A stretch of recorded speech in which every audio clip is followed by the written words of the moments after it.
Hey guys, stay with us because next up I'm making schiaffettoni, a stuffed manicotti with beef, ham, and Parmigiano Reggiano that goes in the oven and is absolutely delicious. Next.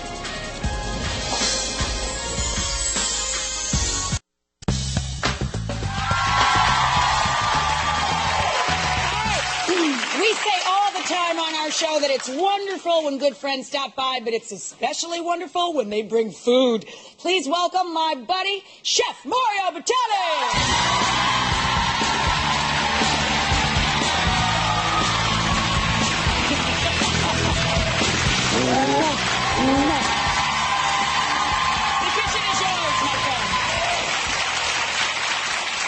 First of all, let me give you a free plug for the greatest peppermill like ever. I have this in my home. I love it. It's the Vic Firth Mario Batali orange peppermill. And it comes in Rachael Ray and Mario Batali orange. It comes in our favorite color. So, thank you for bringing my lunch. My pleasure. What is it you are making today, Chef? Today we're making a dish called schiaffettoni. Oh, that sounds fun. It does. Schiaffettoni. Well, you know what a schiaffo is? It's when you get someone a little pat on the back like they're doing something good or bad. You give them a little schiaffo, like, nice going. Oh, I like that. So that's Do that again. What it really is. What it really is a stuffed manicotti, or a stuffed, like, giant shell. It's like a cannelloni. Yum. We take these beautiful Barilla pasta shapes. We love Barilla. We blanch them. We make a ragu, very much like a ragu bolognese. Start with the triumvirate, garlic, celery, carrots, and onions. A little extra virgin olive oil. Then we add ground beef. Whatever kind you want. I like less expensive and fattier meats than lean meats. You brown the meat until it starts to give up what little fat it does, and it starts to come out, and it actually starts to get crispy and kind of golden brown in its own little renderings.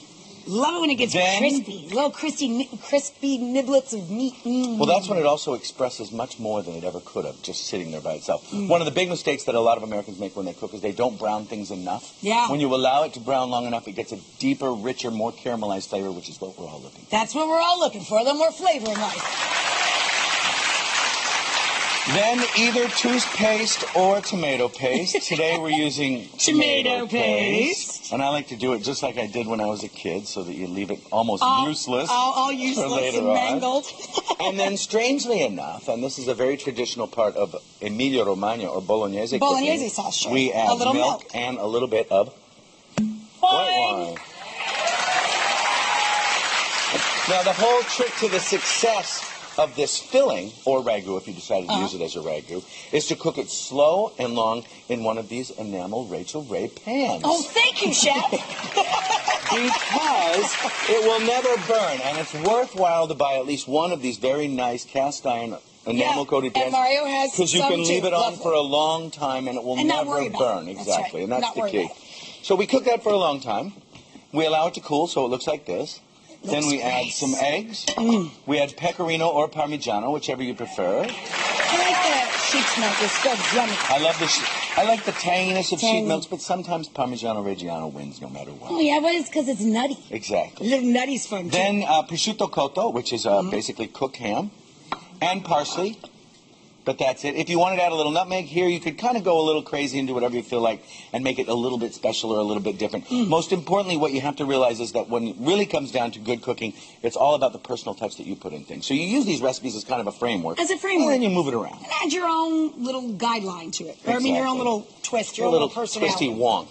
So then you blanch these. You follow the package instructions, and you cook them 1 minute less, and then throw them in ice water. To stop the cooking process. Stop the cooking.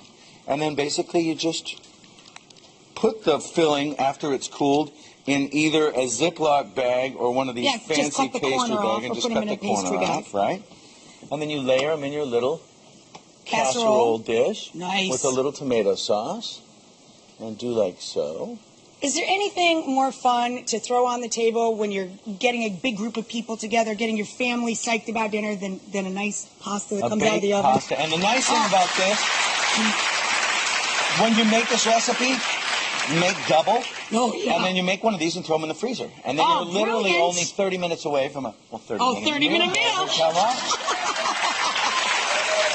All right, now, tell everybody what the Share the Table project is. I'm working with Barillas Pasta Company, and we've come up, they've spent a lot of time and money creating and understanding what Americans miss or don't understand about the dinner together. Yeah. And what they've found in their studies is that what Americans really want to do is have more dinners together with their family.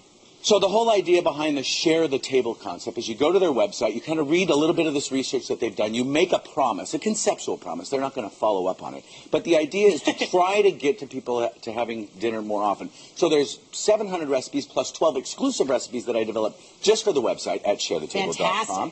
And you go and you make the promise, and what they'll do is they will donate $1 for the first 150,000 people to Meals on Wheels. Isn't that great? Which is a great thing. Put that down over here so we can serve it up. Yes, ma'am. You know what I love so much about that concept is that it becomes a conversation for the family once you get them around the table with a nice baked pasta supper. Right. There's a conversation about how you were giving back and what Meals on Wheels is, and that, you know, it becomes this whole really neat cycle. Well, it's a win-win for everybody, and most importantly for the family, because once they start having dinner together at the table, they become a lot closer and smarter, more intelligent, more successful, more beautiful, and in every way, a better person. A better person. And, you know, the best time, there's 2 forks for us, the best times in my family, you know, that's how you learn your family history. That's how you know who you are, is those times where you can just get together and the food brings you together, but then the storytelling starts and all the great memories are made. And it's just shared time. And the key to the whole success is that you just sit there for a while. One of my favorite times of the whole meal is sitting around and not jumping up to clear it. We let the plate sit on the table with a little bit of food, but maybe we're not going to eat it. And those 15 minutes are where you can really connect with your kids. Absolutely. It's kind of like my kids are no longer a little defensive about what's going on. They just kind of relax, and all of a sudden they're in the day. You find out more about it. It's more personal. It's what Barillas represents. It's all about the whole family thing, and it really is a remarkable thing. It is. It makes every day a little more special. I'm going to show the family here in studio what you brought them. Hang on one second. This is more than just a snack of the day, kids. This is a whole care package for everybody in the audience. Going to get one of these.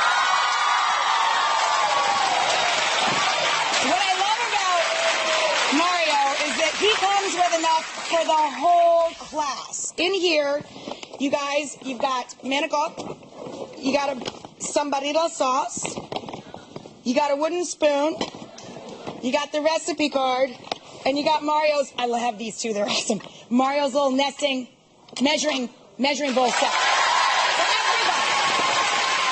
Yeah, and there's a snack of the day, too. Let me run back over here. It's a good thing they gave you a tote bag. Thank you to Barillas, too. They've been very, very generous with our whole audience here. It's also snack of the daytime. These are, dessert, chocolate-covered pretzel balls from Andrew Schatz of Garrison Confections in Providence, Rhode Island. Woo! Wow. Got another meal coming right out here. I'm going to make some risotto right after this.